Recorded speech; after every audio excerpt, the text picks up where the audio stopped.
সাধারণ মানুষের যেমন দমন নিবারণ করেছে, সেই দমন নিবারণের থেকে আমরা যেটা বুঝি যে এখন এই যে স্বৈর শাসক ছিল, যে ফ্যাসিস্টের যে দল, তারা সব পালাতক। তাদের দলনেত্রী থেকে শুরু করে সমস্ত নেতাকর্মী সব বাইরের দেশে পালাতক, সেখান থেকে ফেসবুকে ঘোষণা দিচ্ছে।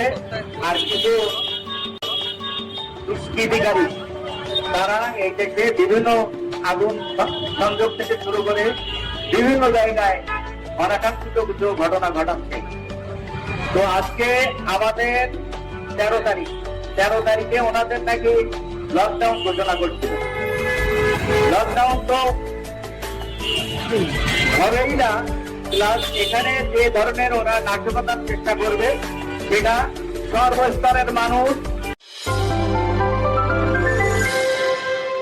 নিশ্চয়ই প্রতিহত করবে ইনশাআল্লাহ, আমি মনে করি।